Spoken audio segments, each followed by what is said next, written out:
why? No money, no mission. So we need to have clarity and strategy around, raising resources and being strategic about it. So I put a bunch of tools in the toolbox today, and we're going to dive in. So again, ground rules. If you have a question, unmic yourself, put it in the chat. I put some breaks in the presentation for question, but again, it is my responsibility to make sure that you get the gifts. And so if there's something that you need me to, explain differently, provide some additional examples around, that is my job to do this. And so make sure you get everything that you need, so you can immediately put this information into action for your organization. So those are the rules. All right, I'm going to share my screen. Boom. There we go, and start my slides. Okay, fund development strategy. This is our second workshop in the journey, so super excited. Good to see some of you back from Nonprofit Management Fundamentals last week. Today in fund development strategy, we're going to look at what that means, unpack, what does fund development strategy mean? And some of the ways that I really help organizations think through it is just, moving from places that they are comfortable, like org charts and then budgets to building gift tables. So I'm just going to build your capacity around fund development so you feel very comfortable in the space. And we're going to talk a little bit about funding sources. And I put a really nice to-go box for you because, everybody likes a little take home, right? So some information around fundraising principles, just like some top things I want you to remember. It's so important to talk about the fundraising cycle. And, some of this information you don't get till, for me, I wasn't introduced to it until graduate school. That's like ridiculous. You need the gifts now. So sometimes there's challenges around fundraising because we don't always understand like the techniques. And that's what the gift table helps us to do. That's what the fundraising cycle helps us to do.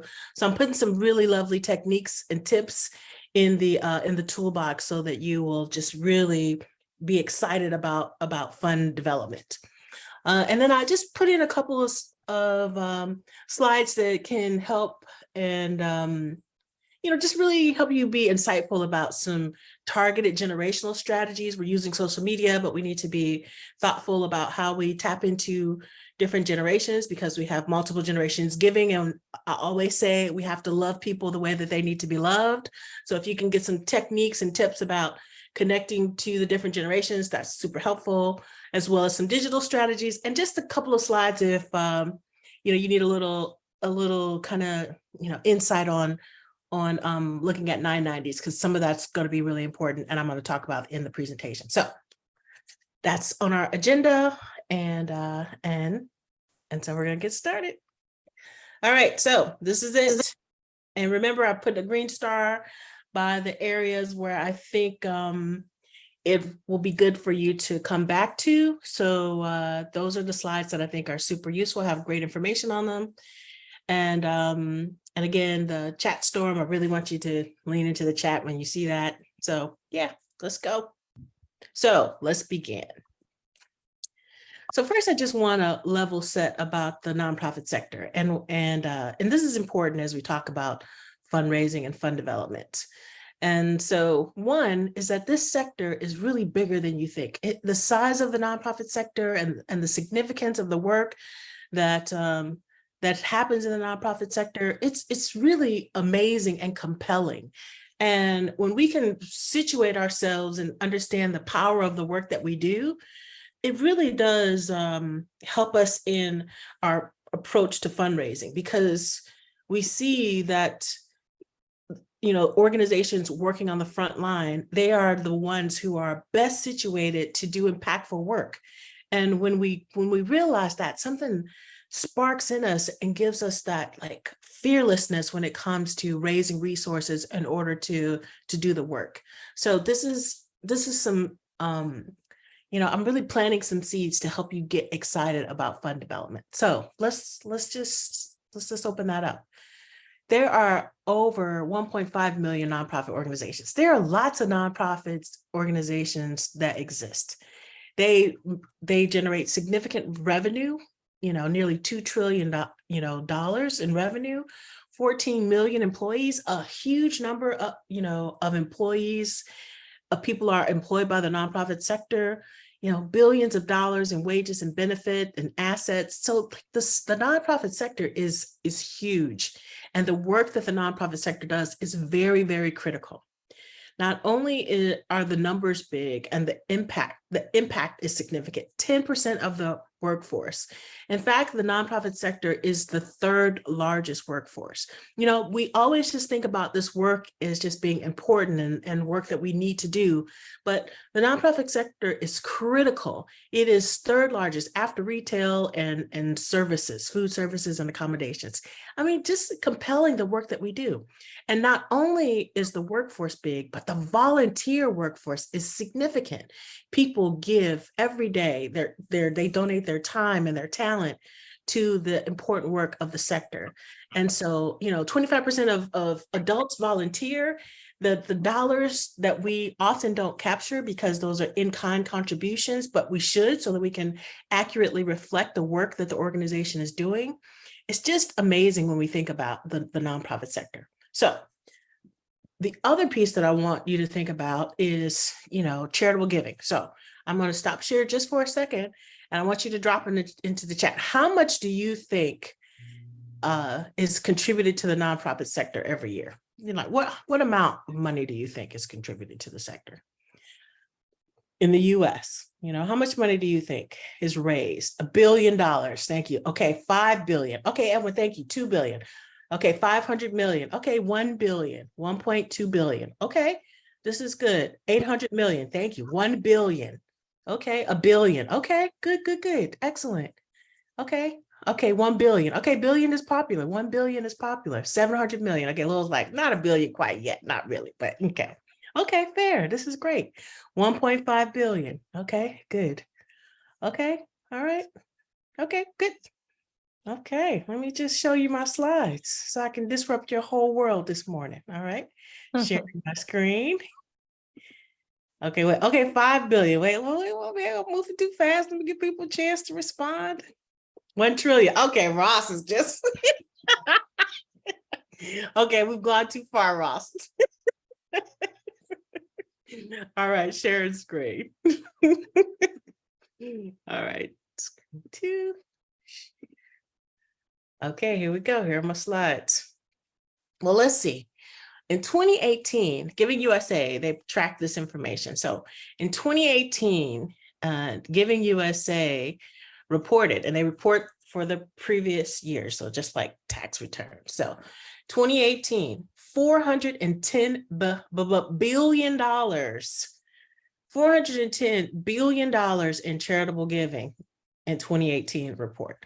70% of that from individuals, 16% from foundations, 9% from bequests, so people have left money in their will for organizations, 5% by corporation.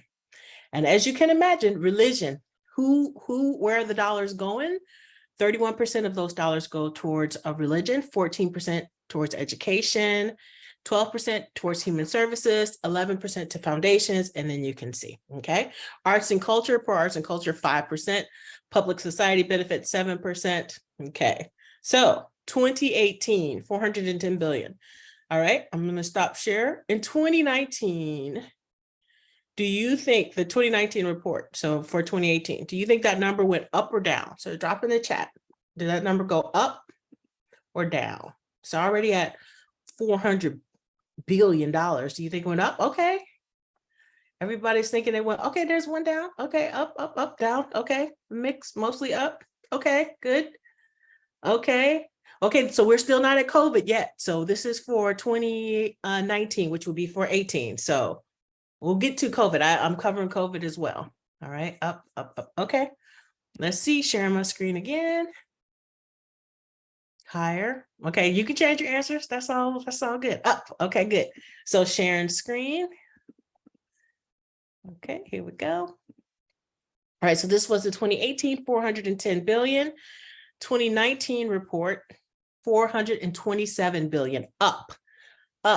In more money given by foundations, an increase of 7.3%. Bequests was flat. It was, and giving by corporations went up. Giving by individuals went down slightly, but still increased overall, 427 billion. Religion still in the top seat at 29%, 14% to education, 12% human services. Okay, good. Now, 20 report. So this would be for 2019. So we haven't gotten to COVID just yet. Do you think it went up or down? Let me stop sharing for a second.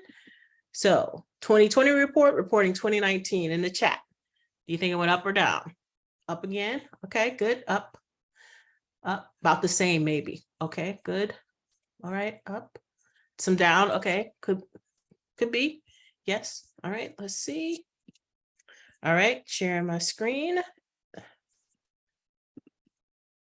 Okay, up. Some downs and some ups. All right, that's fair. Here we go. So this is the 2019 report. So giving in 2019. So moving up, increase from 427 billion to 449.6 billion dollars. So this is the June 2020. So this is reporting for 2019. 69% by individuals, up nearly 5%. Foundation given up 2.5%, so, and still religion at the top spot, getting, again, 29%, followed by education, then human services.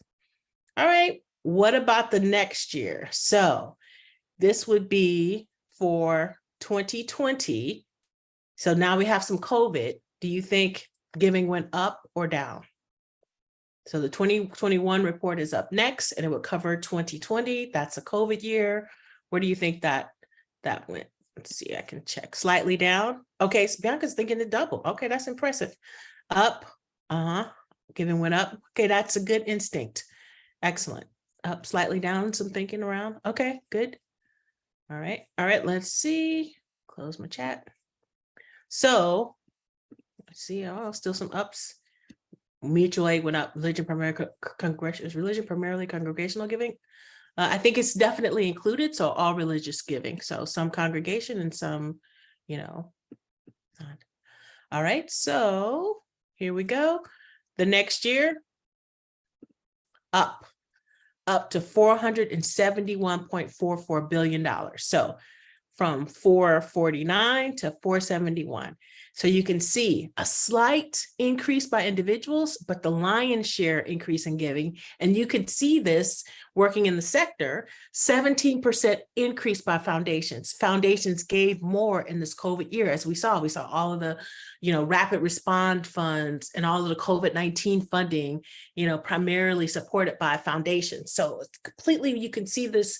You're seeing it happening, within your organizations, and here's like the data point supporting what you see happening in your fundraising strategies. Bequests went up 10%. Giving by corporations, as you can imagine, went down. I mean, of course, not all corporations were negatively impacted by the pandemic, but you can definitely see some of that showing up in the giving on the corporation side.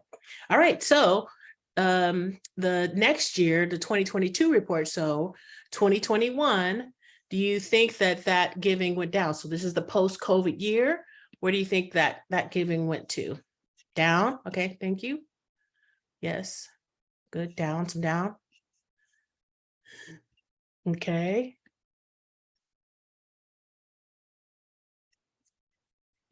And so I see a question. Individual corporations give to foundations as well. Even if it doesn't matter where they give, we just are capturing it. So it won't be double counted. Okay, all right, good. That's true. Kelly, that's a great point. Yes, up. Okay, let's see where it went. I'm gonna close my chat. And there was one more in the chat. Up, okay, good. That next year, up. 2021, Americans gave $484.85 billion to charity. So again, you can see 67% from individuals, 19% from foundation. So again, we see some increase. We see some interesting, when we look at the data, it's really interesting. Religion slightly down, 27%. Education, pretty much the same. And then you can see human services up 13%, 13% to grant making foundations. So you can just start to see, where that impact started to show up. And then the most recent report, so June 2022, this is the 23 report that speaks to June 2022. Where do you think that went? Up still? Are we still in this upward piece, or did we kind of flat? Where do you think we went this last year that I have data for? The June 2023 report. Down? Okay, that's fair. Down. Down. Up. Down. Slightly down. Okay, fair. All right, good. Okay, yes, excellent. Okay, up. All right, I'm closing my chat and let's see where we went. We went up 499.33 billion. Again, education, human services now at 14%. You can see a decline from individuals, but an increase by foundations. Bequest increases, slight increase given by corporations. Lots and lots of resources available. So continuously increase in giving and a significant amount of resources. I'm going to stop sharing just for a second. And I just want to unpack some of this because for me, I love looking at these numbers and sharing these numbers because there is so many resources available for this work that we do, this incredibly important work that we do in the nonprofit sector. So we need to be strategic and fearless when it comes to raising the resources so that we can have impact in our communities. There is significant dollars available. There is money in these streets, and we need to go after it so that we can do this important work. There is ample resources. And all we need to do is get razor sharp about how to access and tap into those resources and then align that to strategy. That's the most important part of this piece. There is abundance in the sector. All right. So I'm just I've saved some time for questions on this part before I move to the next. So open for questions or comments, anything you want to ask or say more to, holding some space. Okay, if 1.5 million tax, do you know how many are religious? No, I don't. But that would be an easy Google search to find out. Lots of faith-based organizations, though. Yay, Nancy, I want you to get excited. I do. Let's get this. That's right. That's how I feel. Let's go get it. I always say, the easiest thing a funder can do is write it to check. You guys are doing all the hard work, implementing projects, evaluating those projects, making sure you have impact, responding to the communities. You are the boots on the ground. You are the first line of defense. If the foundations could do this work, funders they would do it, but they fund it because you all are the experts. So walk into that bigness and be bold in your asking and in your program implementation and in your expectations for community transformation, and go get those resources to do the work that you're you have been planning and building and doing. That's the power of the sector. All right. Yes, I'm with you, Diane. That's how I feel. Let's go get this money. That's how I feel, All right. How difficult is it to get some funding if you're newer? Okay, Bianca, I love that. That's a very fair question. And so many times, and here's the thing that's beautiful. BC before COVID, I think that it would have been funders had very, strict lines about how they would go about giving out dollars. And it is true that the length of a time that an organization existed, what did their audited financial statements look like? All of those things had great significance BC. But when COVID hit, I think that foundations, they disrupted their own model, and they really were looking for who could have the greatest impact in the neighborhoods. It didn't matter, if they had large budgets or audited financials. They really saw that there was a significant need for trusted messengers to have the resources that they need to have an impact. And so COVID disrupted the funding model. And so really it just matters about what impact you can have, what authenticity you can have in communities, how responsive, those are the things that matter. But even if you are a brand new organization and you are concerned about, your time in existence mattering, for you going after, significant funding, there's always the ability to collaborate, working with existing organizations in collaboration, you know. Second, using a fiscal agent who has a much longer track record than you, and you're building off of their, 501c3 status or their, length of time in existence. So there's always creative ways to find solutions, no matter what size you are. That's what I believe. Okay. All right, good. All right, how do we get those corporations to give more? It seems to me that they're record level profits, that they should make a higher percentage of total giving. Listen, my strategy working with corporations, and I have this in the slides, but I'll just say it now since you brought up the questions. When we're trying to work with corporations, I always think there's two pieces that we have to think about. One, what are some marketing opportunities that we can give a corporate partner? So if they can get,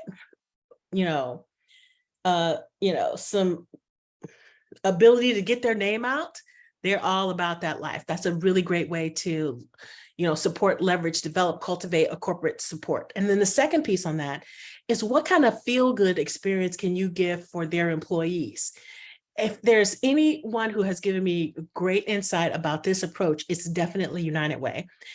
Here's the United Way. I mean, it's brilliant. You get on their ability to get payroll deductions to the nonprofit. It's like a gym membership. We all got them gym memberships that we pay for every month and they'll never go, and still we just let it just come out every month because maybe this month we're going to go. So this whole piece about a strategy about ongoing support, I think that we take our tips and clues from wins and have them work with us. But again, the corporate strategy, providing marketing, PR opportunities, and second, a feel-good opportunities for their employees. So you think about some of these corporations that support United Way, their employee contribution, payroll, part of the work that United Way provides is your employees can go and have a day where you can, tutor young people or do some reading to, you create this experience and your employee feels really good about giving back. Now, mind you, the nonprofit's done all of the work to create that experience, but the corporation benefits from that feel good, because when you can make your team feel really good about their work, one, they feel fulfilled in their job. They're not interested in leaving that job. And they stay connected to the organization. And the benefit to the nonprofit is that they get that support. But the greater benefit is to the corporation, because they have their engaged team, engaged employees, and it's a tax benefit if they make that charitable contribution, in your name, to your regard. So it's quite clever. So we have to think strategically when it comes to corporate gifts versus when it comes to foundation gifts. Foundation gifts, we need to make sure that we have alignment with the mission of the foundation. So there's different strategies we have to take with the different funding, streams. But we'll talk about that a little bit more in just a few slides in. So yes. All right, good. You have to have the capacity. Amen. Nancy, I swear, truer words have not been said. I tell people all the time, the hardest part is not getting the money. The hardest part is running the programs. I do a lot of grant writing, federal, big, juicy, complicated federal grants. And I'm this getting the money is easy. It's the implementation piece that becomes very difficult. So your words are just so important and powerful, in that, you have to be ready for the opportunity. Chance always favors the prepared. And if you don't have that capacity and you get the resources, it is just frustrating, because you're not able to operate as efficiently and as effectively as you want to. So this is why I'm so excited that you're all here on the on some of these capacity building workshops, because again, once you build that capacity, your potential is just becomes astronomically greater. So yes. All right, collaboration seems to be a real plus for many donors. Amen. Yes, Faith, that is very true. Funders love to see organizations working collaboratively. And when I think about how to work collaboratively, I always think about one, we can only be distinctive in our areas of strengths. That's something that I authentically believe. And the way that we mitigate, our weaknesses or any of the challenges we do in collaboration. So if we're thinking, strategically about, how to have high impact collaborations, this is what we're thinking.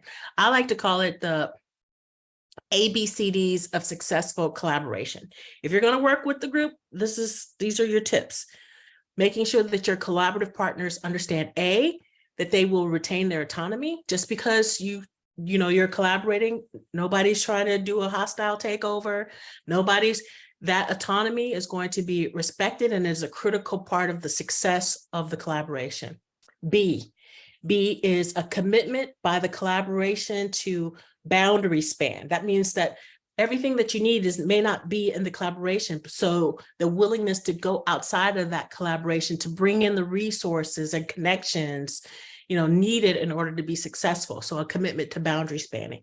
C was really shared vision, but ABSD didn't sound as good. So always with the shared vision, when you can create the shared vision, this is when you can have high impact collaborations. And then D is all about design thinking or design attitude.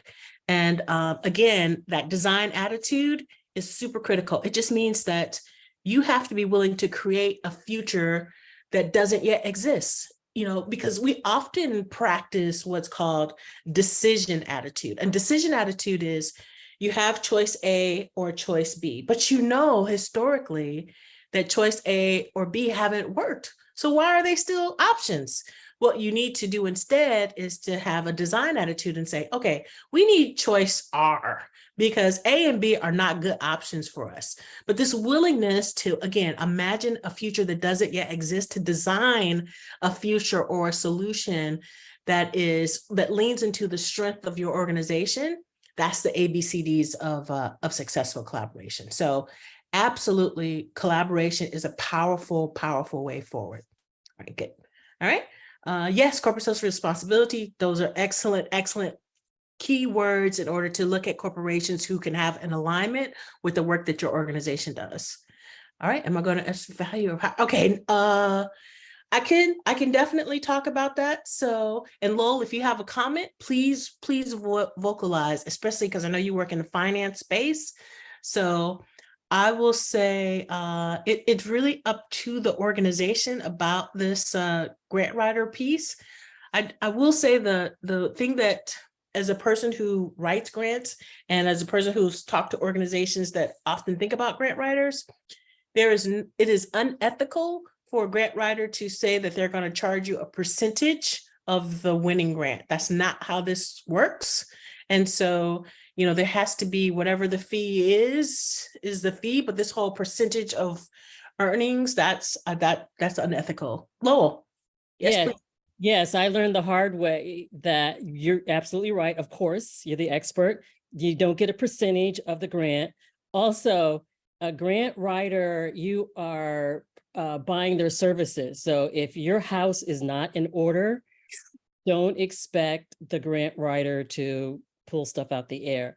I guess what my frustration is on the assessment of a grant writer and hiring. So I don't have to belabor it here, but sometimes you spend a lot of money and your rate of return is like in the negative position. So my only advice and reason why I asked this question is this capacity building grant is like great for us, because if you don't have your house in order, a grant writer is not a musician, can't make magic.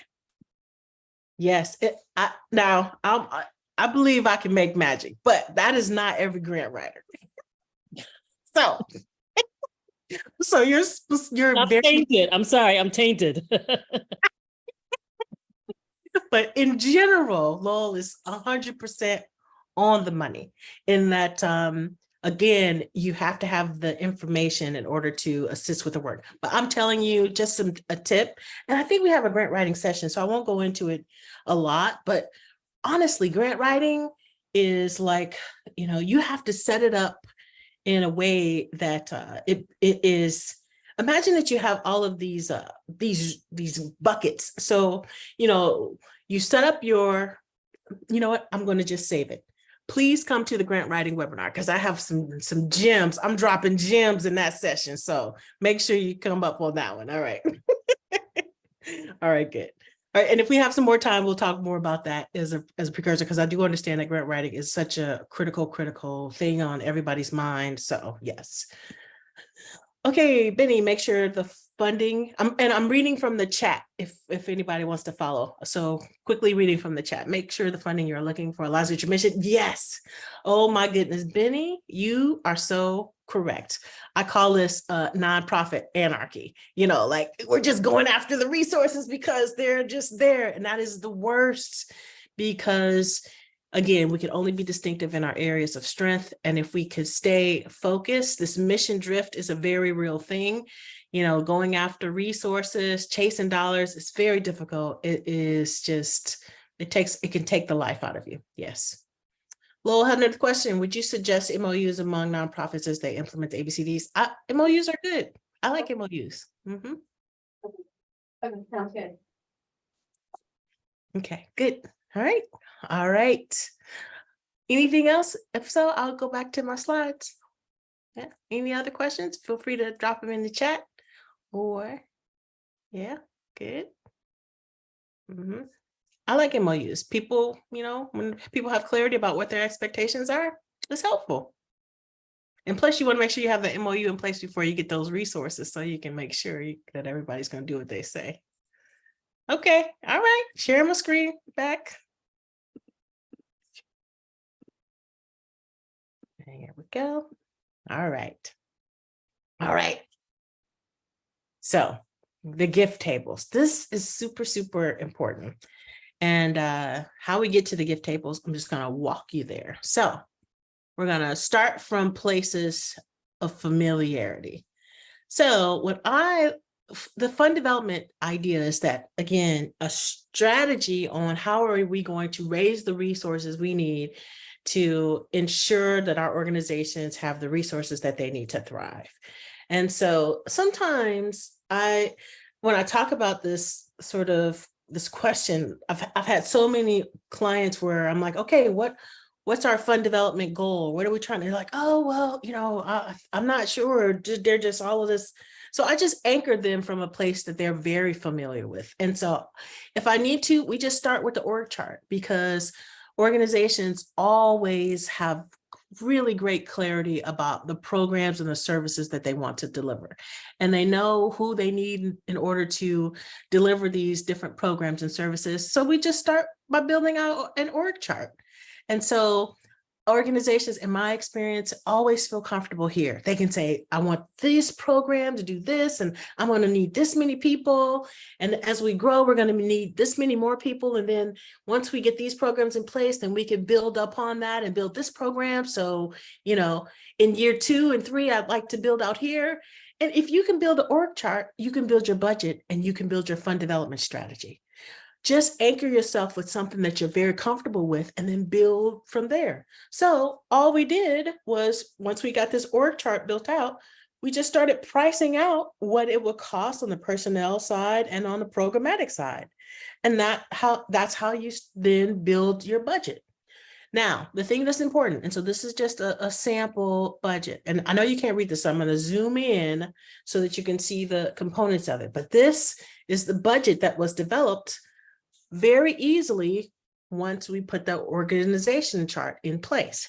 Now, the thing that I want you to be mindful of in your budgets is that even though you don't need to raise the money for this component, having in-kind contributions as line items in your budget is really important.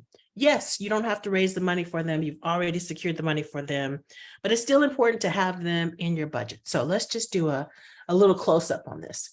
And so here we have the salaries and the hourly position and the contracts and then we had the, programmatic components of the work. And here, initially, there's a tremendous amount of in kind because this organization was working in collaboration with the schools.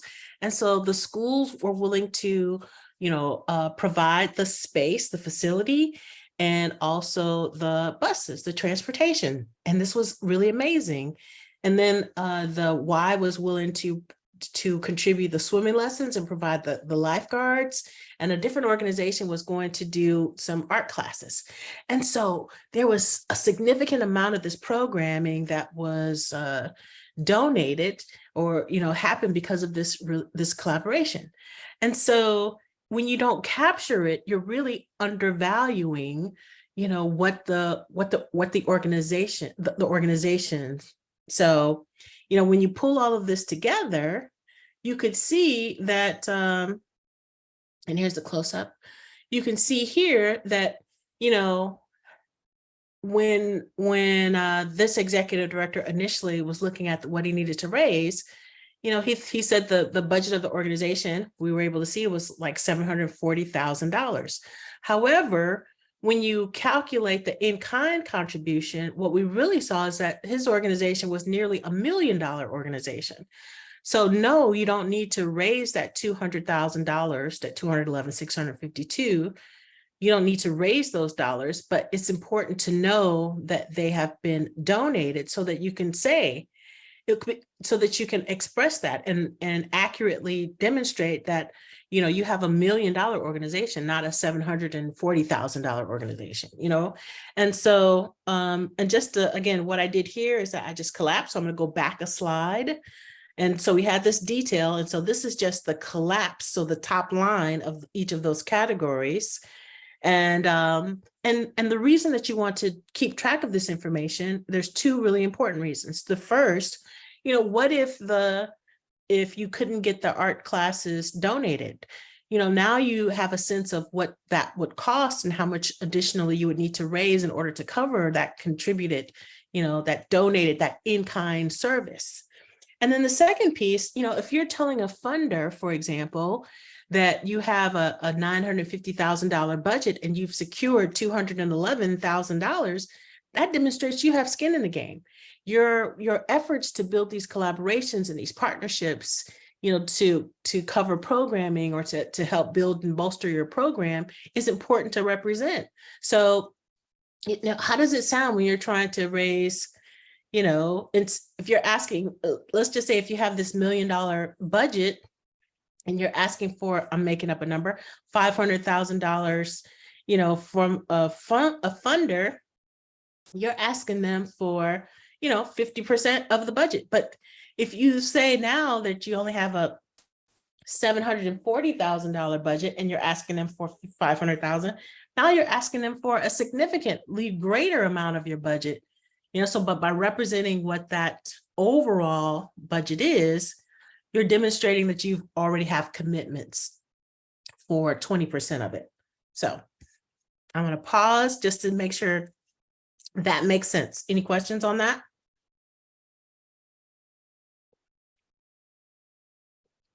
No? Okay, good.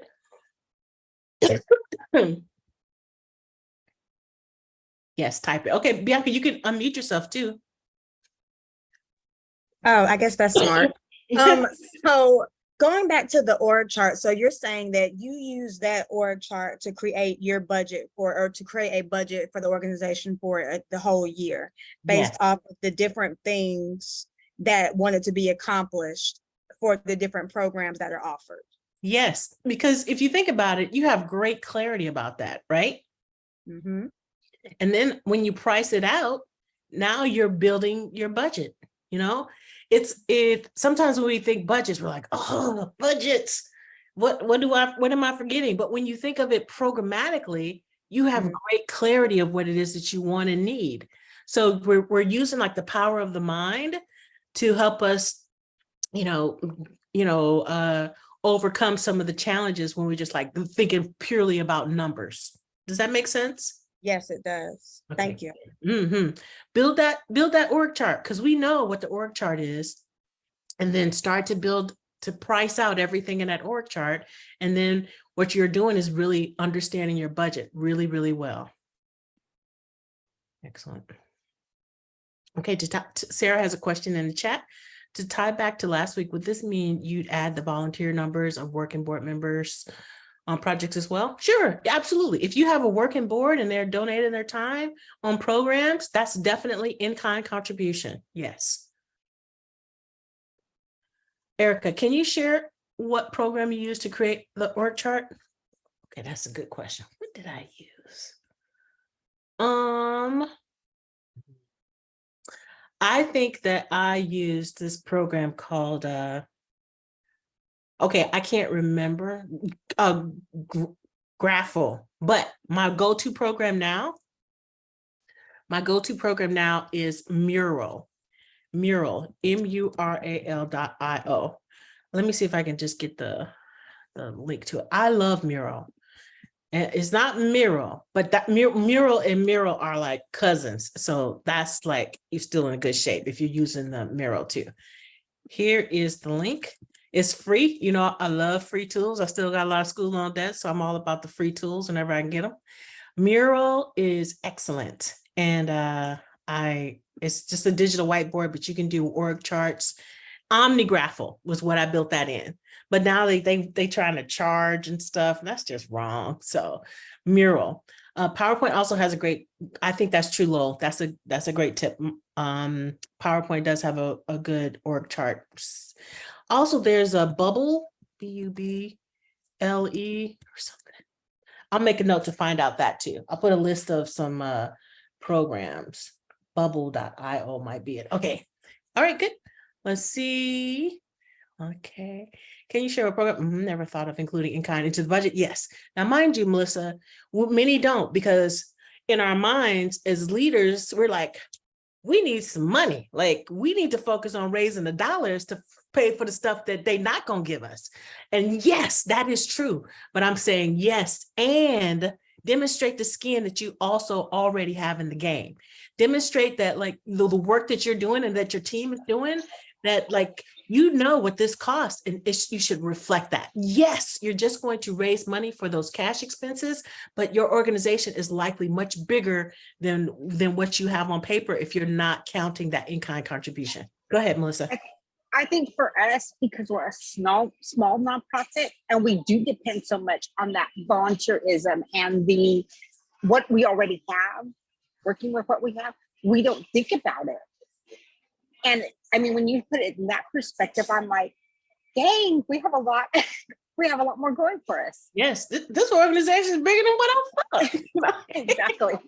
I'm like, was that light bulb just came on? It was like, that was just, I don't know, my aha moment for the day. Excellent. Thank you. You're very welcome. Okay, good. All right, wonderful. All right, good. Will the budget templates be available to us? All right, I do have a good something for you on the budget template side. So, but yes, but I can send also those regular budget templates too. I'll make a note for myself. All right, good. Okay, good. Any other questions or comments? All right, sharing my screen back.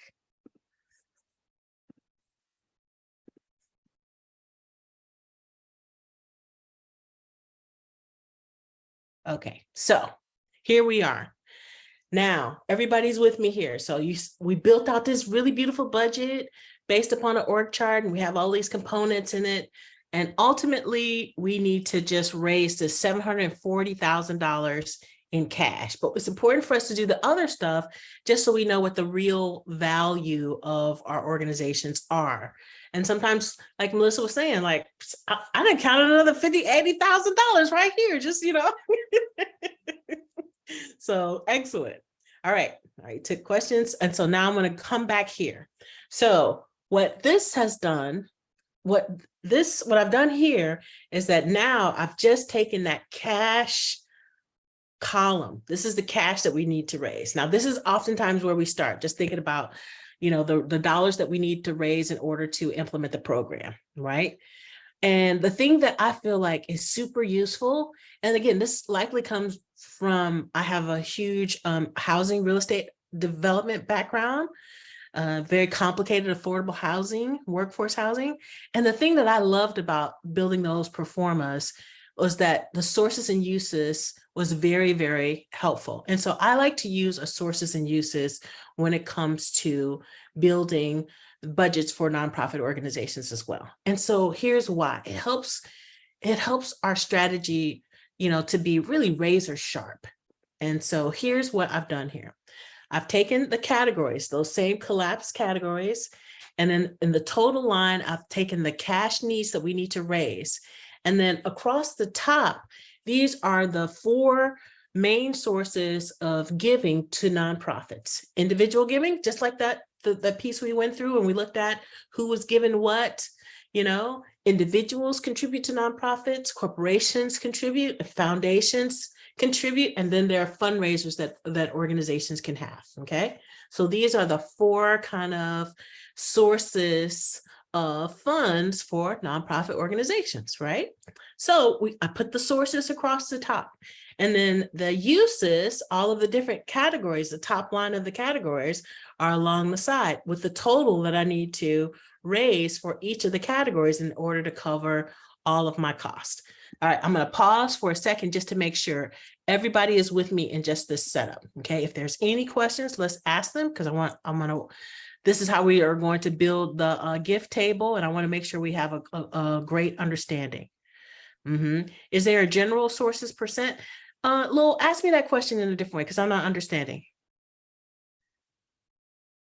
So what I'm asking is, along the top, you had the sources. Yes. So you had to decide, like, how much do I want in each one of those categories? So in the nonprofit sector, is there a percentage that says, well, I want to get understand your question? Yes, thank you. Okay, so and I'm going to get there in 2 seconds. Okay, but I just want to make sure everybody's with me in just that I have taken from our $950,000 budget example with the in-kind, and I've just looked at the cash example, and I've looked at the categories, and I've created these sources across the top. Everybody there? Erica. Quick question. How do you factor in grants? That's especially if that's foundations. Okay. Yes. Including government grants. Yes, I'm going to say yes to that. Yes. Okay. And so the thing that is true, I could absolutely, if your organization has social enterprise earned income, you could absolutely put that category there. And if you're also, actively going after government grants, you could absolutely put that category there. So these are the 4 primary sources. But if you know that you have a really excellent, earned income, add that category there. If you have, intentionality around government contracts and grants, add that income there. So you could even combine it and think of these things as, contributed revenue, donated revenue versus earned income, and so you could just add another column that could cover contracts and earned income and add that 5th column. So I love that question. Thank you so much, Erica. Clear. All right. Any other questions or comments? Okay.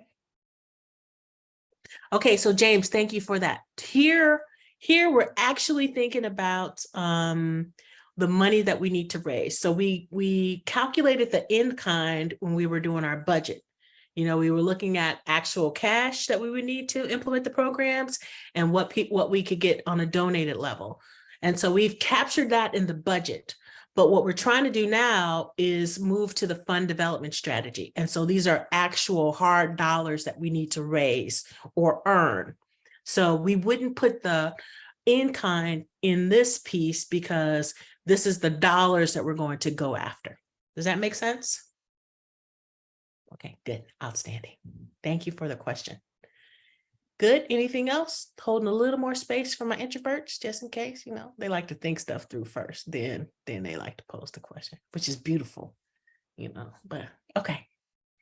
All right, going back to my slides. Sharing screen. Okay, so next, what I've done, and again, this is just estimating, let's look at this top line. This top line said salary positions of, I'm gonna just round it up to, to this 193,240. This is what that total is from that detailed budget. Now, this organization had a lot of success with individual contributions, and they look back and they were like, well, we raised 150,000 last year in individual contributions. I think we could do that again this year. And so because individual contributions are the most unrestricted dollars that you can raise, we put all of the individual contributions into salaries because, that's where sometimes it can be difficult raising resources. It's only since COVID, many foundations have realized that organizations need more unrestricted money and operations dollars, but historically those have been very difficult.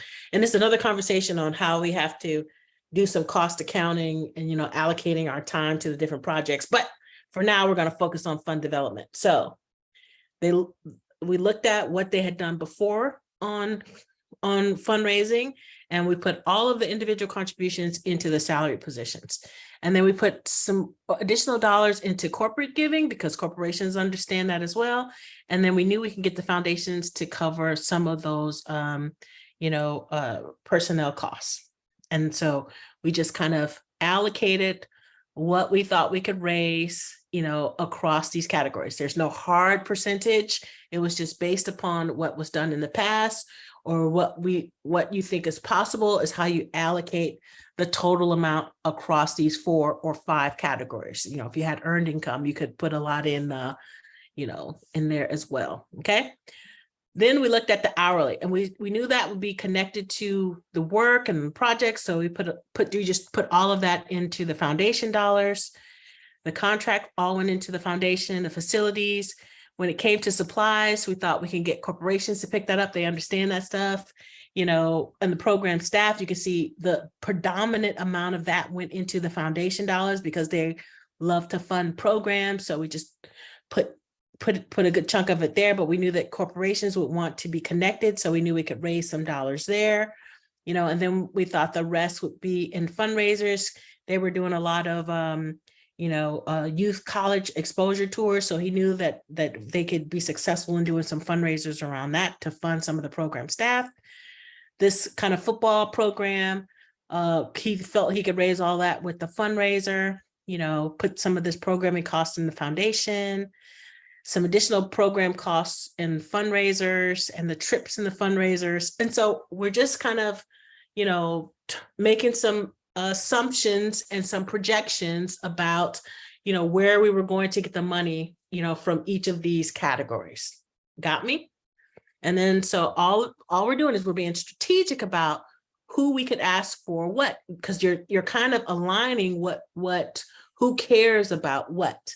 And so this is part of your strategy in your fund development. So when you total it out, the $740,000 budget, 150,000 from individuals, 100,000 from corporations, roughly 188 from fundraisers and 300,000 from foundations.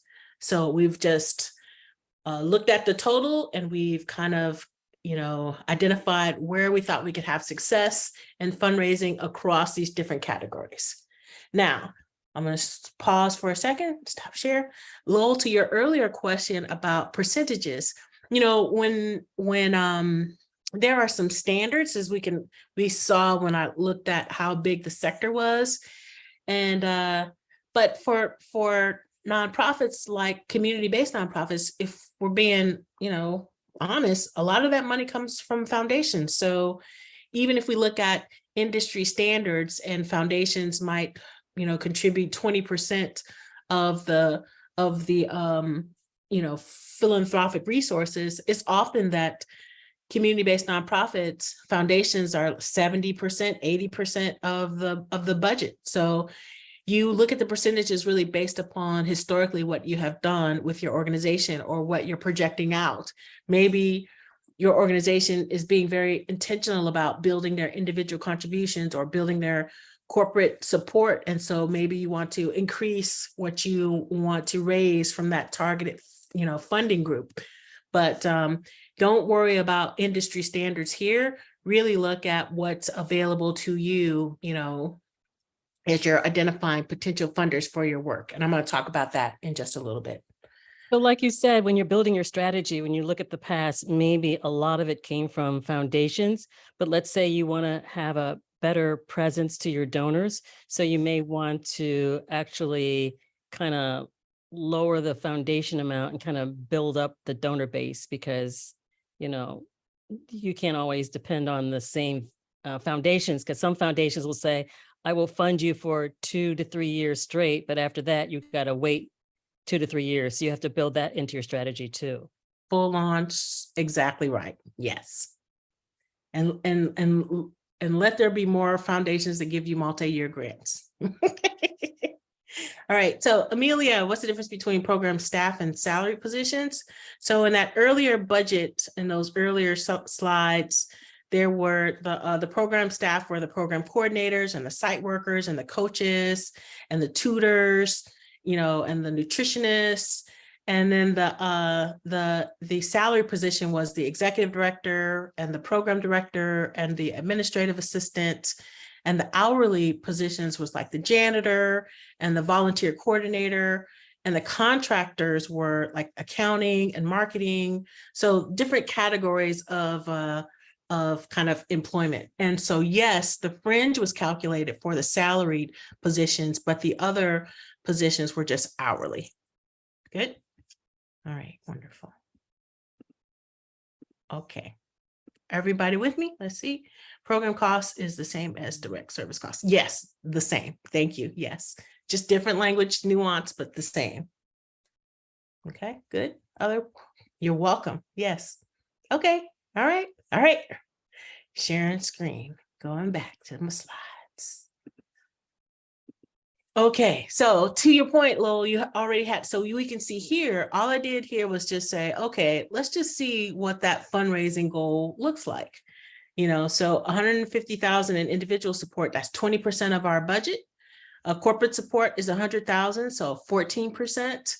Fundraisers, you know, 26%, and then foundation support, 41%. This is the goal for, you know, fundraising. This is the fund development strategy for this organization. Good, everybody good? See what we did here? We just looked at that so we get a sense of what we're trying to do here. Yep. All right, now this is where the magic happens. Any questions on this so far? Good, none, good, clear? Okay, wait.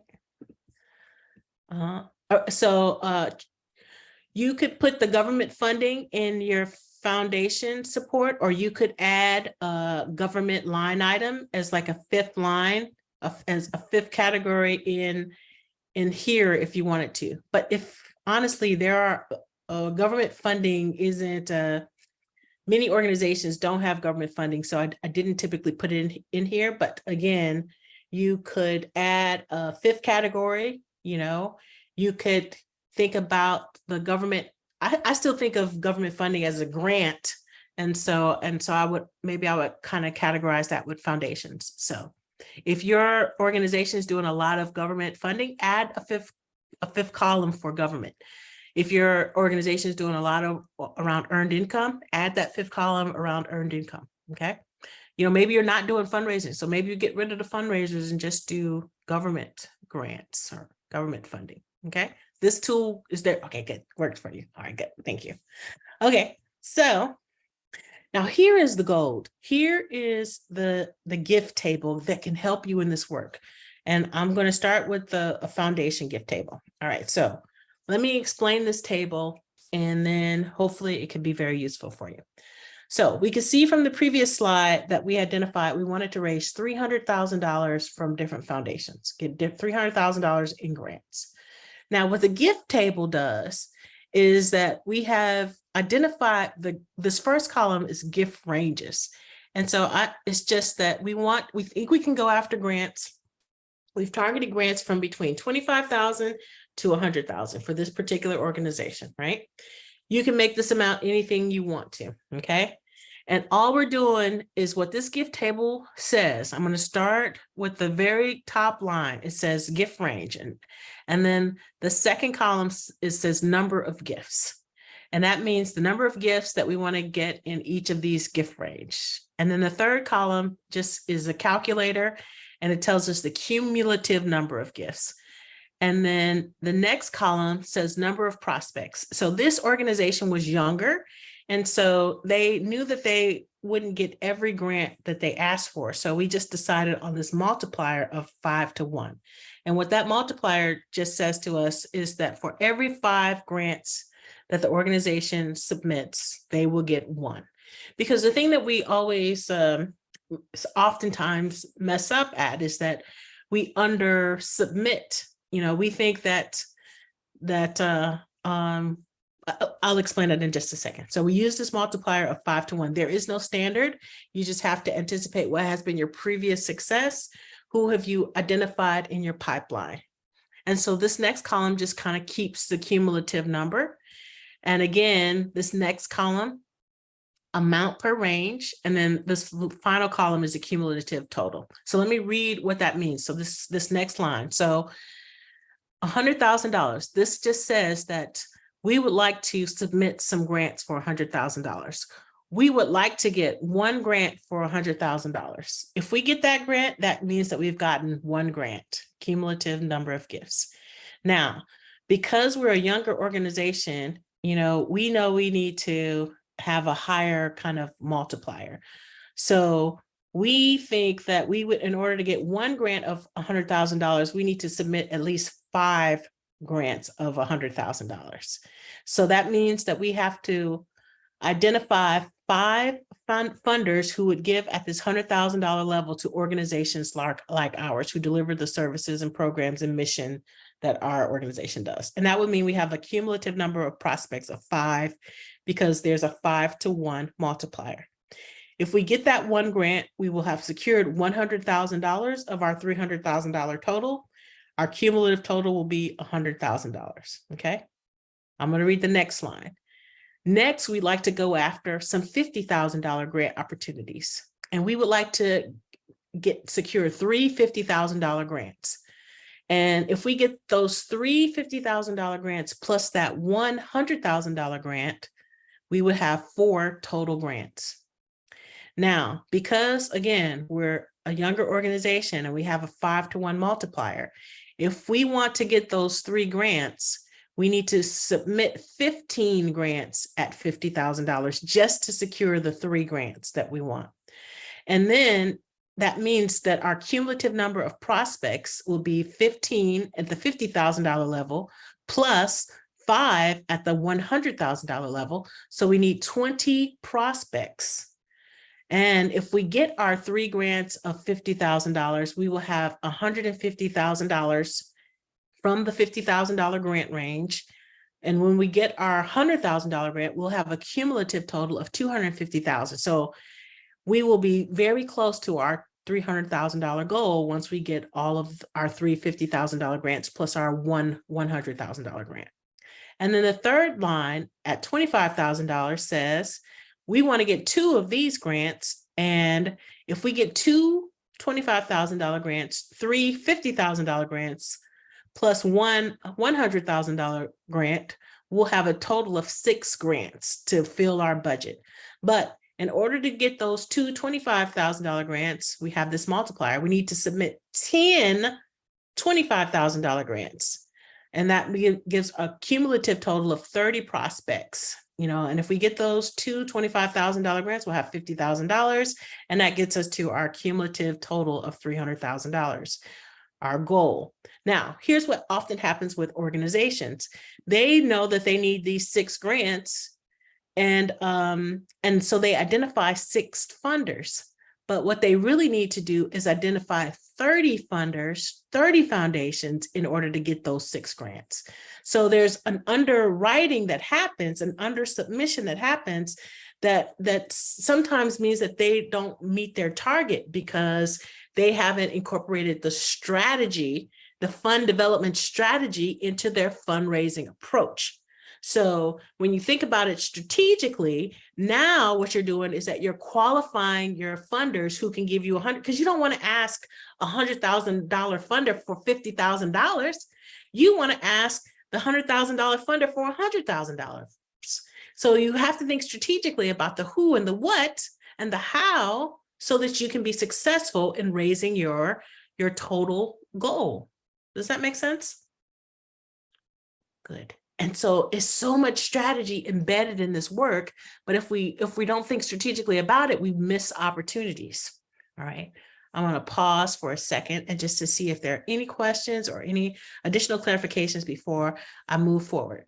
Yes, this is such a good approach. Like you have to put the strategy in because, you know, sometimes you only get one bite at the apple, and we want to make sure that we're putting our best efforts, cultivating these relationships, at making the right asks so that we can be successful. It's all this money out there. We got to be successful. Okay.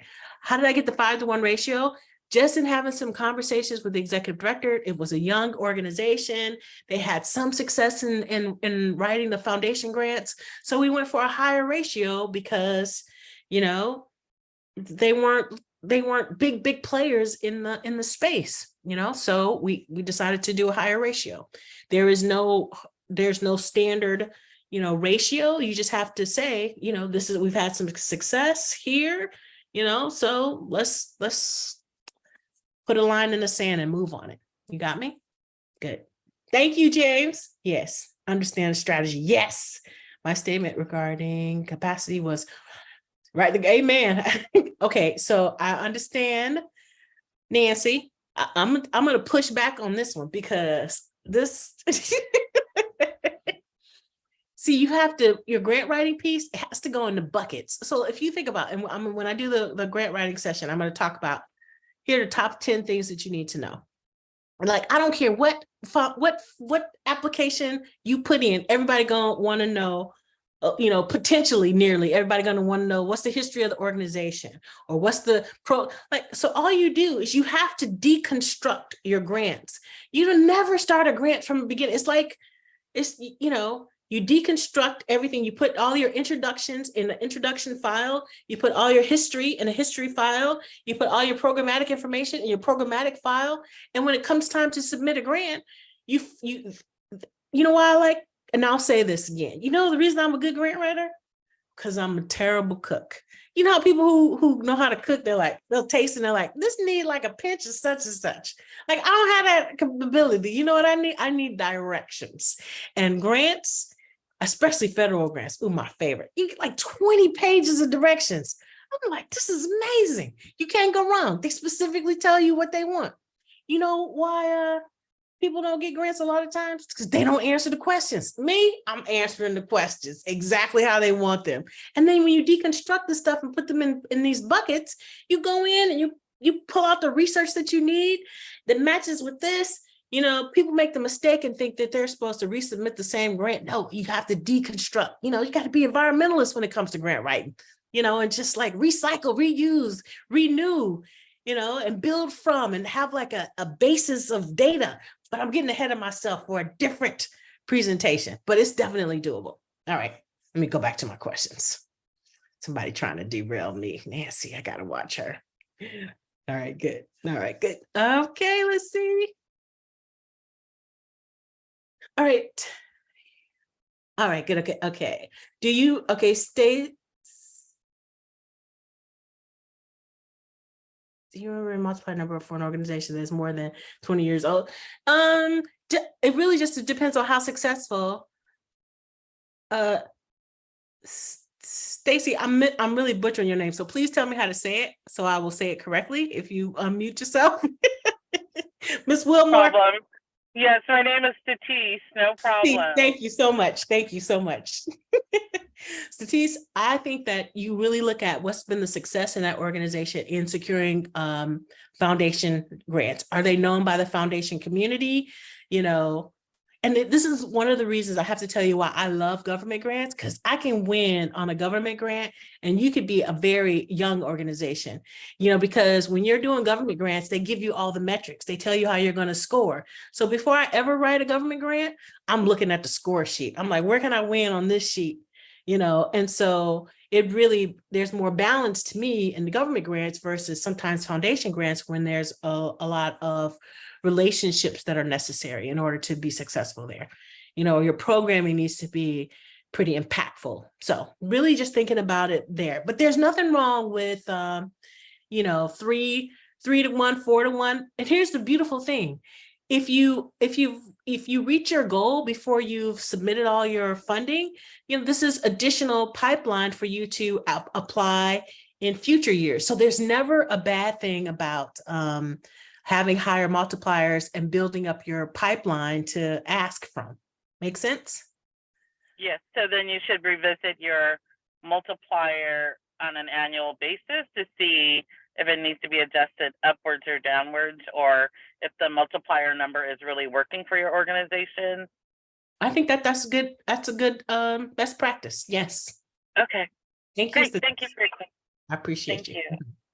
Also need to factor, I'm reading Earl's question, also need to factor in schedule of grant writing based upon grant decision cycles versus when funds are needed. Amen. And I tell this all the time, or more than that, Earl, is, is this a reimbursement grant? Is this money coming? Is there going to be a capital advance grant? Like there are so many things that we have to be mindful of. This is hard work. People need to give you the money to do it. Yes, thanks, Lowell. Maybe Danny, maybe some of us could partner on some grant. Listen, Danny, that's an excellent idea. Very powerful. Yes. All right, good. Loretta is like paste information into the subject matter. Okay, Loretta, so it's not exactly cut and paste, but there are some things that won't change. Your history, for example, won't change. So yes, that's a cut and paste, but you might need to have more compelling data, or you might be only talking about one of the programs out of your 5 programs. And so you want to focus on what that is. It just depends on, who you're asking for the resources. Okay, good. Yay. Yay. Yay. Okay. Okay, good.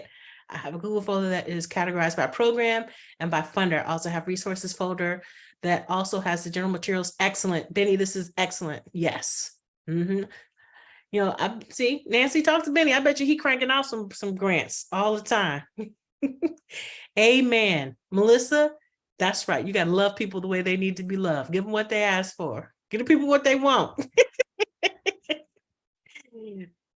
James, as an organization grows, should they start to allocate more funds, efforts getting individual funders, the largest sector of givers? It is uncomfortable to keep big game hunting. Yes, I think that cultivating your donors is really important work of the organization. And the data suggests it's just like making hires. It's expensive to hire new employees.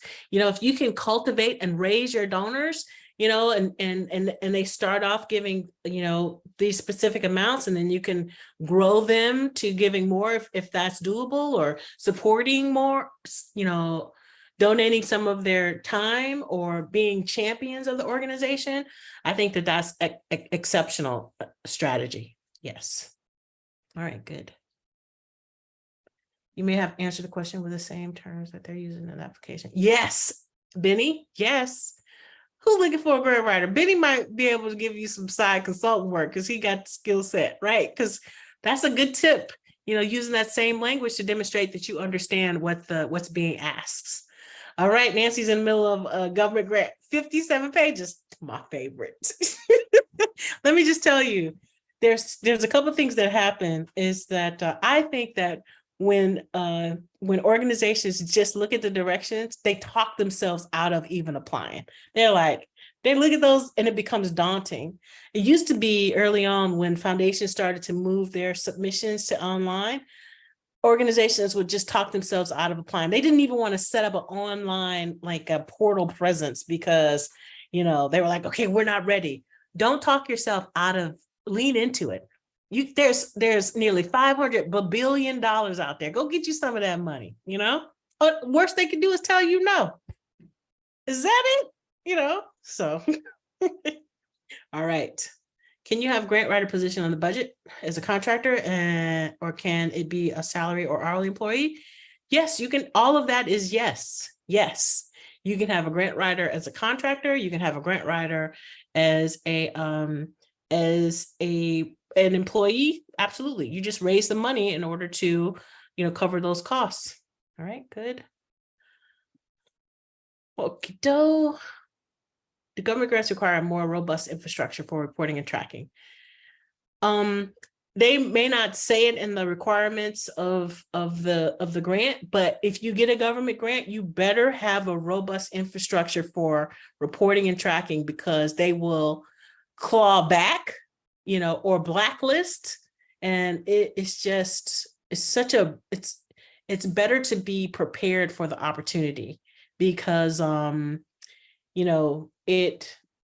it's not good. I've seen organizations get government grants and just not have the capacity and and sometimes foundations are extremely more flexible. So here's a real example. In the budget submitted for the government grant, the executive director put their salary at 35% of the time. But it took a long time for the funding to come in, and it was initially the workforce that the executive director had identified, because she couldn't pull the trigger on offering the positions because the dollars weren't in. She lost those people, and she ended up working a lot more until much later into the project when she was able to rehire. Now, ultimately, let's say that year she spent, I'm making up a number, 50% of her time. Now, in a foundation grant, if you had enough resources, so let's just make up a number, you had $100,000 in personnel that was across these 4 positions, including what you proposed would be 35% of the executive director's time. And because those other positions weren't filled, you still had that $100,000. But in a government grant, if you said you're going to use 35% of the executive director's time, you're only going to get reimbursed for 35%. So she had to eat that 15% because she didn't get renegotiated the budget, saying that she was going to increase her time to 50%, even though she had the resources in the personnel category. So the reporting and the robustness is much more detailed than a typical foundation grant. Make sense? All right, good. All right, Minnie, maybe some of us could partner. Yes, absolutely. Do we need to give foundations a budget before requesting the funds and after? So thank you for that question. When we submit the grant to a foundation, they would ask for a budget, but it is an estimate. And so you will submit that budget. Sometimes there's some fluctuations, but if you stay within reason or get some approvals for budget modification, if it's a larger number or a different number, that's fine. But yes, you would need to submit that budget. Okay, good. Yes, Audra, yes. Yeah, but here's a good thing about a federal grant. You can deconstruct that grant and it can be used for multiple other grant submissions. All right, good. All right, going back to sharing my screen. Okay. All right, so this is the gift table. You do this for your foundations. You do this for your individual gifts. And so here, this organization said they can raise $25 up to $25,000 for individual contributions. And so they wanted to get 1 gift of $25,000 from an individual, 4 gifts of $10,000, 2 gifts of $5,000, 4 gifts of $2,500, 10 gifts of $1,000, and you can see on and on, 5 gifts of $500. They wanted to get 100 $250 gifts, 100 $100 gifts, 250 $50 gifts, and 200 $25 gifts. This is how they were going to raise their $150,000. So they were going to raise this individual gifts through this 676 gifts, and they used a 3-to-1 multiplier. So they needed to identify 2,000 prospects. So if you ever wonder why people are like, oh, drop your business card here, such and such, enter for such and such, they're trying to raise their prospect list so that they can, have their pipeline full enough so that they can meet their objectives, So So again, it's all about strategy when it comes to raising the resources. And then same with the corporate gift, $100,000. There have been slightly some success on the corporate fundraising. So there's a 4-to-1 prospect. So again, 500 to 25,000, you're estimating the number of gifts and you're using the multiplier to get a sense of how many prospects you need to identify to be successful in your fundraising for corporations. And then on your special events, you might have like just what are the different events and what is the targeted amounts that you want to raise, just to give you a sense of, when is this event going to happen, who's going to be the chair of that event, and things like that. So I'm going to stop sharing for a second and make sure that makes sense for you. So good. Okay, so here is a gift. Hold on, I'm going to share my screen. Oh, Melissa, yes. I have a question. So we have a contract with our local county. Mhm. Where do we fit that into our giving? A consult, you have say more. So we work closely with our Health and Human Services in doing some prevention work. And so we have an annual contract that we get allocated every year. Mm-hmm. And so where does that fit in? Is that more of a corporate?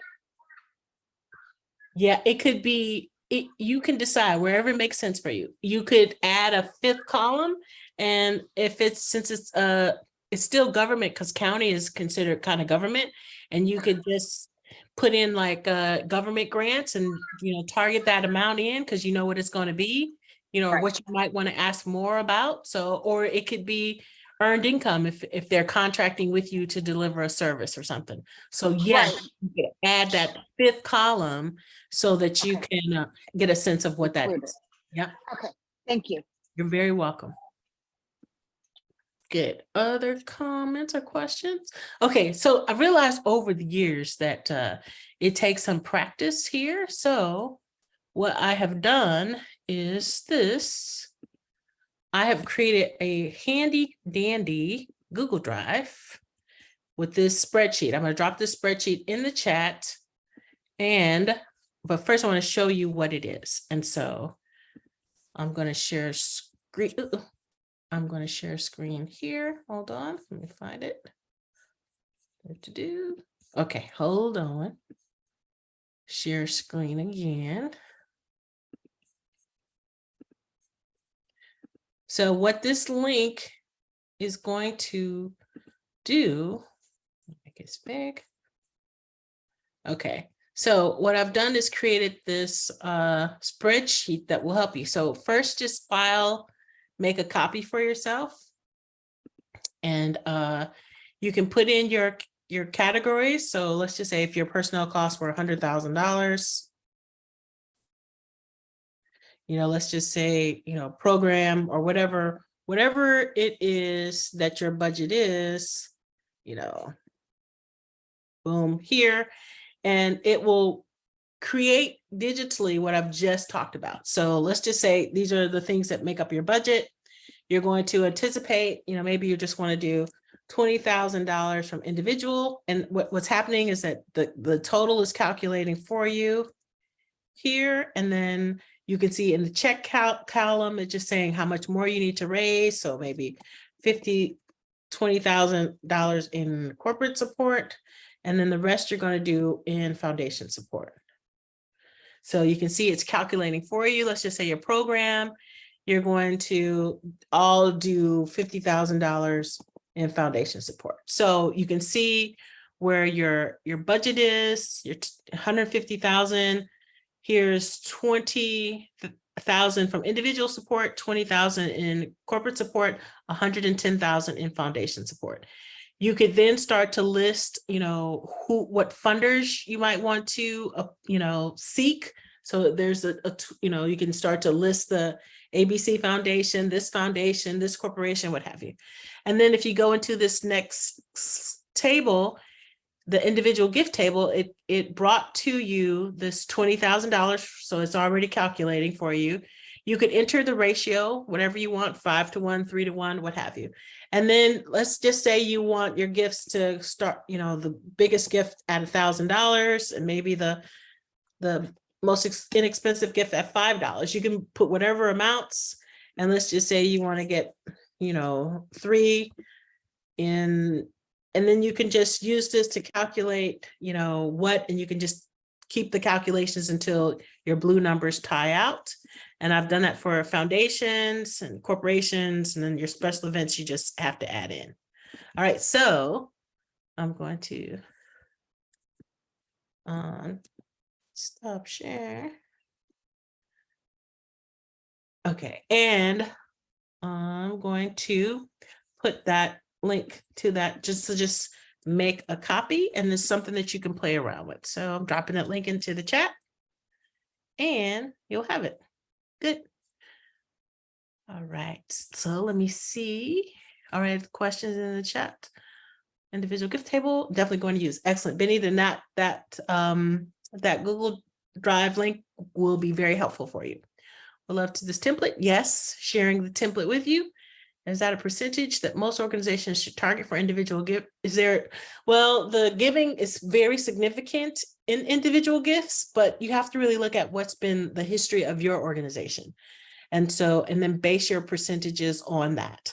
So individual gifts are what people give most, but just remember, not everybody is going to support your mission. So you have to think strategically about what that means. Excellent. Lo, that's outstanding. Great. All right. So there's the link to the template.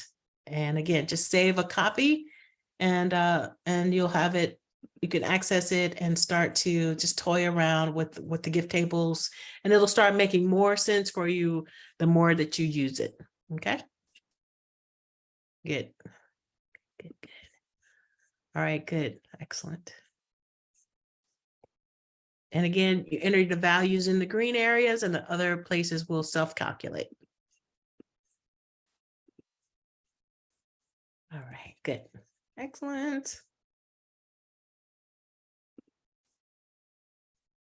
All right. Questions or comments? Okay, all right. I'm going to share back my screen.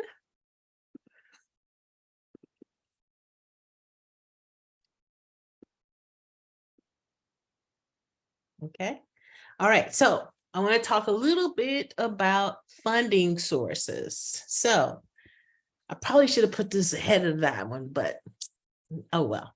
So foundations, corporations, government, and there's some other resources I want you to have. So when we think about grant sources, these are the most popular ones. So when we talk about foundations, they are some of the best known funding sources. Everybody knows about a foundation grant, but sometimes the least understood. And, foundations were established so that they could support charitable work. Sometimes foundations adjust their priorities. So you have been working with a foundation for a decade, but the board decides that they want to go a different way. And then you're like, whoa, what? And that they absolutely can do that. And for community-based nonprofits, foundations are a critical part of their funding mix, and oftentimes a huge chunk of the funding for organizations when you think about their budgets. There are lots of advantages when it comes to foundations. One is that it is the mission of a foundation to give away its money. They have to do it. And so, we saw when we looked at the funding growth, over the years, foundations only have to give away like 5% of their, endowment, but they could give away more. And you saw that happen during COVID, where many funders, because they saw the significant need, gave away more, So the other beautiful thing about foundations is that they typically give you the larger gifts, something that you could, really have an impact around. And what I always say is that, once you get a foundation grant, you should be able to leverage that grant 1.5 times, because if a foundation supports your work, you have just mitigated the risk for other foundations. And so you have to use that as leverage to go after additional resources. When you win that grant, make sure you're immediately letting other funders know you've gotten those resources so they can start to feel comfortable about issuing grants to your organizations as well. There are some disadvantages, as we all know. Sometimes it can be competitive. So operating in collaboration is such a strong strategy. It takes time to apply for the funding and to get the dollars, as was said in the chat, So being mindful of those cash flow components. Sometimes there's a limited investment. That was also said today, like maybe a funder will fund you for 2 years and then you need to take 2 years off. We also said this in the chat, that being mindful of mission drift, going after the dollars just because there's some funding available and we need those dollars in order to do our important work.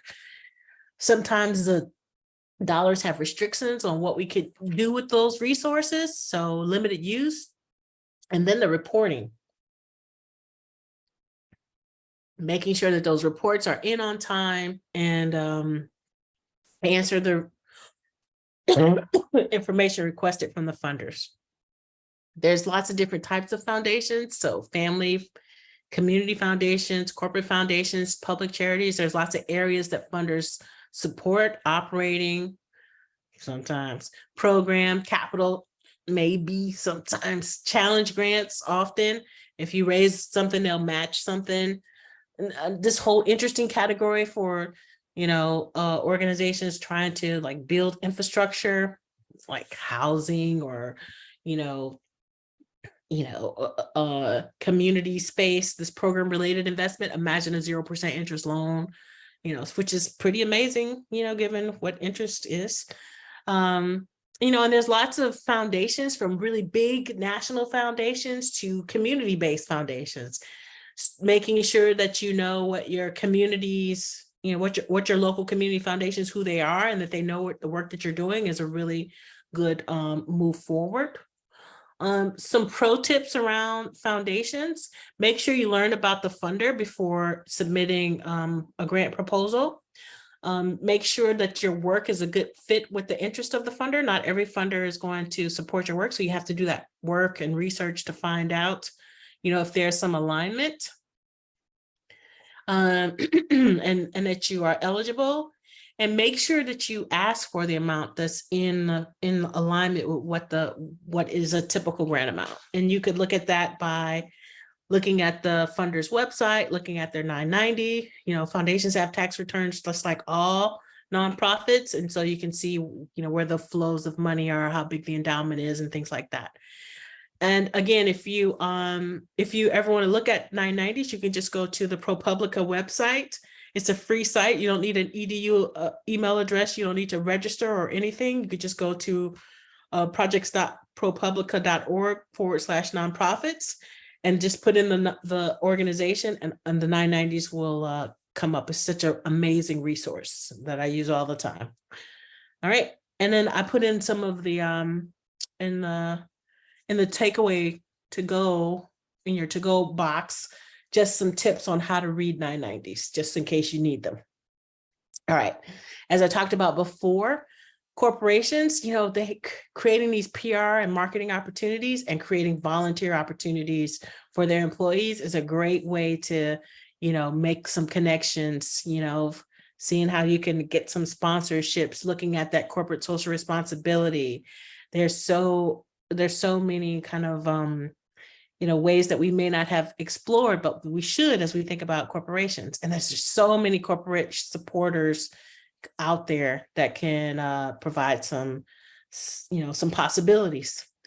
When it comes to government grants, there are grants, fees for services or contracts, and the sources of government funding can come from the city, state, or federal level. Just can be a real excellent, of course, the county. I don't know why I didn't have county there. And as we talked about with Melissa. And so the sources and types from government can be especially critical. And you can go to your grants.gov or grant finder or state local gov.net, has some really nice search engines available where you can kind of look. And then just some other resources include some grant databases. So the Council on Foundations is a good source. Candid, of course, excellent. GuideStar, which you used to use in order to look at the 990s, but there's now a paywall. So ProPublica is the lovely free source. The Grantsmanship Center is another kind of source. You could look some other information, around some kind of foundations. And then just because I'm often asked about it, I always put the student scholarship link in just because some people always ask me. So I just started putting it in. Okay, so I'm going to check in to see if there are questions before we go into the toolbox. So let me check the chat. Awesome. I love this individual giving table. Yay. Thank you, Benny. Awesome. Would love this template to be shared with us. Yes, you should be able to immediately tap into the template with the link, and you just need the link to access the document and just save as, and then you can play around with it. Good. Is there a percentage that most organizations should target for individual giving? It's such a tough question. It really depends on the organization and how big that organization's playlist is, their pipeline. How many cards have you collected over the years where you can go back and ask those individuals to make a contribution? How big is your social media following that you could really start to bolster and increase the level of individual giving? According to big organizations, they have entire teams trying to go after individual gifts, and this is why they have large percentages of their funding coming from individuals. I always make the joke that if somebody's missing, forget the Amber Alert, contact the university alumni, because they can find you, So, and they have entire teams in this development office raising money from individuals. And so places, nonprofits such as universities have huge amounts of their giving from individuals. But they also have big teams trying to get bequests and trying to constantly engaging so that they can give. Sometimes the community-based foundations, we're so busy doing the work that we have to lean more into foundations. And so our percentage of giving from foundations is much larger there because we need the bigger grants in order for us to have the, immediate impact, because we're not staffed up with a full department, with a full development department that's only focused on fundraising. Oftentimes executive directors are also writing grants and trying to, build relationships so that they can secure resources. So if you have a large enough organization and a big enough department that's just focused on fundraising, then yes, a lot more of that percentage of giving can come from individuals, because individual giving is a tremendous amount of work. And I'm going to talk about that because that's one of the tools that I put in the toolbox. All right, good. Okay. I will be using this template. Okay, good. All right, good. I have to log. Okay, good. Thank you. Foundations like calendar are by invite only. Okay, good. So thank you. Invite only. Love those. So, my favorite is strategic planning.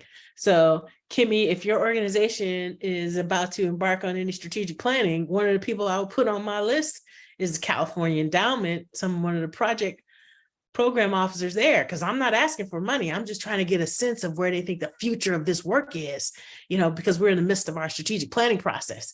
And what you're doing is planting seeds so that you can, start to cultivate that seeds. I would send an update. Do you do like a digital newsletter, or is there something you can put in the regular mail about what your organization is doing? Like, how do you plant seeds so that you start to become noticed? How do you get a funder that might be connected to the Cal Endowment to make some of those connections? So we often think that these invite-only foundations are out of our reach, but really we need to think more strategically and think about who is the Cal Endowment funding that's connected to the work that I do, and how can is there some intermediary? Because I want that intermediary to do a funder panel so that I can get invited to that funder panel so I can follow back up to say, hey, we're doing this really interesting work, and we want to invite you to our grand opening, or, or whatever. Here's a report. Here's the annual report of some of the work that we've done. So it's all about being proactive about planting some seeds, creating a whisper campaign so you can you can come up on the radar for some of these invite only funders. Good. Okay. Ooh, look. Okay, reached out through LinkedIn. Okay, good. Yes, absolutely. What's the worst thing they can tell you? No. My husband tell me no all the time. You think no bother me? No. All right. Would you mind putting the link back in the grant website? The grant website screen. Oh, for the 990s. Kaylee, for the 990s. Hold on, I can put that back in. ProPublica. But let me do that. I think that's what you mean. Awesome 990s. All right, good. And if not, let me know, unless you mean tell me if that's not what you mean. Okay. All right. Yes. Okay. Wonderful. Yay. All right. Josh, is it okay to reach out and build relationships with the foundation programs officers before yeah, absolutely. Because Josh's question, is it okay to reach out and build relationships with foundation program officers before submitting proposals? Hard yes, because these will be the people advocating for you. And I tell organizations often, some of these program officers, they have like approvals up to certain amounts of dollars, sometimes 25,000, sometimes 50,000, that they can assist organizations with technical assistance and things like this. But yeah, getting your program officer, in the know about your organizations is great, great, great strategy. Outstanding strategy. Yes, I can't say yes loud enough to that. Okay, good. Okay. Yes. Yes. All right, good. Any other questions? Okay, excellent. I'm going to just tell you what's in your to-go box. And so share my screen. All right, I have a couple of really good tools in the to-go box. The first is just the 7 fundraising fundamentals. So number 1, people give to people. So making that connection to that foundation officer, excellent. Cultivating and building these relationships, so important. Number 2, much comes from few. Just to remember, much comes from few. Third, wealth is not always interested in your costs. You have to find those alignments, people who are going to champion and be excited about your work. Number 4, fundraising is all about building relationships. So important. And it's not a standalone activity. You just can't reach out to funders just when you want the grant. That's, just be insightful and stay connected, build and cultivate relationships. And again, fundraising, their foundations exist to give away the money. But the most important thing that I started off this session with is that be fearless about, getting the resources you need to do the work. The easiest thing that you can do is write the check. Just remember that you're doing the hard work. All right. Also in the toolbox, because individual giving is a powerful piece of this work when we think about fund development. And the thing I often hear from community-based nonprofits is this uncomfortableness about asking for resources, which I think is ridiculous. But more on that later. But the thing that really, what I've seen happen is that people think that individual support, it means that you immediately ask for resources. And I realized that many people weren't aware of this fundraising cycle. So when we think about the fundraising cycle, there are these 5 steps in fundraising. So first you have to, identify the prospect, the donor, then you want to qualify the donor, see what they're interested in, what appeals to them, what they're able to give. You're trying to cultivate this relationship. And that's your step 3. And again, this cultivation can take 6 months. You're finding about what excites them, how to engage them. Then step 4, you get to the solicitation. You're not asking for the money till you really know this potential donor. And, they're excited and ready to give because they know about the organization. And you personalize that ask. And they're very vested. And then 5, you have to steward the relationship, because then you can grow contribution. And again, these are your sort of like, larger donors. You can always do, your, Facebook social media campaigns for those sort of, gifts, immediate gifts or other dollar gifts. But even then, those donors, once they've made that contribution, can start to go into your individual giving pool, and you start practicing this donor cycle so you can start to better cultivate and groom and build your individual donors so that they can grow in their gift giving and support of the organization. Also in the toolbox is just some strategies around targeting different generations of givers. And so, we have Gen Z, we have millennials. So here's some tips and techniques for, the strategies by generation. There's your Gen X, and here are some things that they care about, boomers. So just those slides are in there so you can go back to them and reference. And then some digital strategies that can be useful, are here as well. So just if you're thinking about your social media campaigns, they really need to be engaging and build community, and all of these like social media challenges. Those were very effective, in 2022, that really showed up when we did the measurement in 2023. The successful campaigns were all engaging, and this is how you could approach some of your social media giving. And then finally, it's just understanding 990s. And so if you wanted to use the Candid, but ProPublica is free. And I just pulled up organizations 990 and just kind of walk you through where you find, information. And so on the first page is critical because it has the organization, what their budgets were, and things like that. So that is what is in your to-go box. And yep. So my last slide is just next up is grant writing. So August 8th, save the date. I'm going to stop share, and I see some questions in the chat. I'll take those questions and I will answer any other questions. So thank you. Yay, steps can be useful. Recordings, I think, take about a week to become available. So I was once told you are matching people with their passions. I think that is true, Faith. And if their passion is education for under-resourced youth, we have a match. Yes. If they are more driven, if they're more driven by adults with disability, absolutely. Yes, absolutely. Man, these are, Faith, spot on. These words are powerful, impactful, and exactly right. Yes. All right. Yes.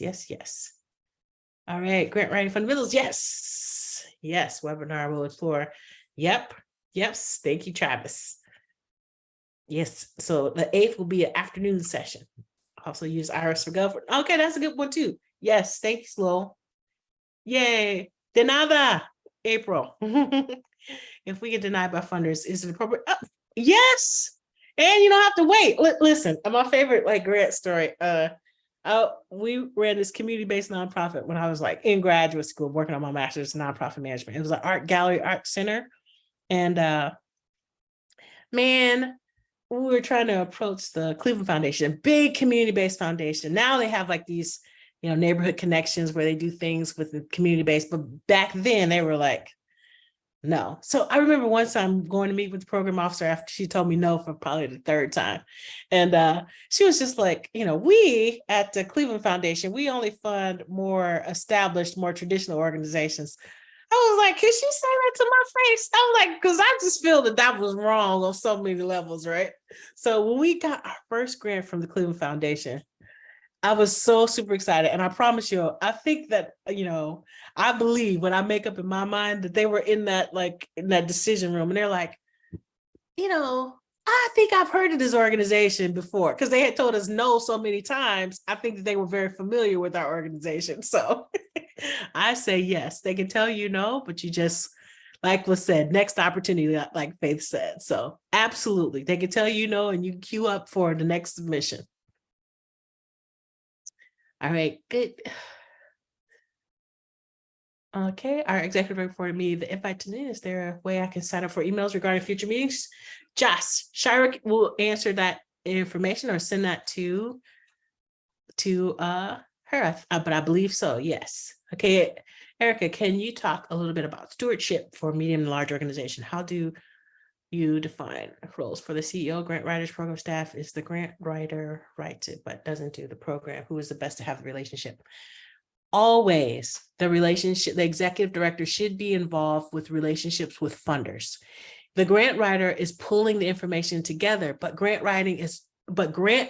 fundraising is all about relationship building. You know, the grant writer is doing like the tactical work, but the executive director has the visionary piece, and that needs to be compelled with the funder so they can see the future of the organization. It's likely the executive director has a much greater ability to talk about that future and be incredibly excited about that future than just the grant writer who's doing some of the tactical components of the work. So even though I can already imagine that this executive director is already busy, it's so important that that director is engaged in the outward facing work of fundraising and fund development. Josh, was that helpful? Hopefully so. Good.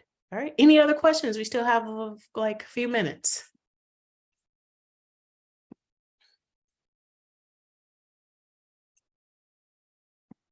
Okay, good. Holding a little space for my introverts. Okay, good. All right, good. Thank you, Benny. That's awesome. All right, good. Good. Okay, yay. All right, Shira, I think I can toss it back to you. Thank you for yay.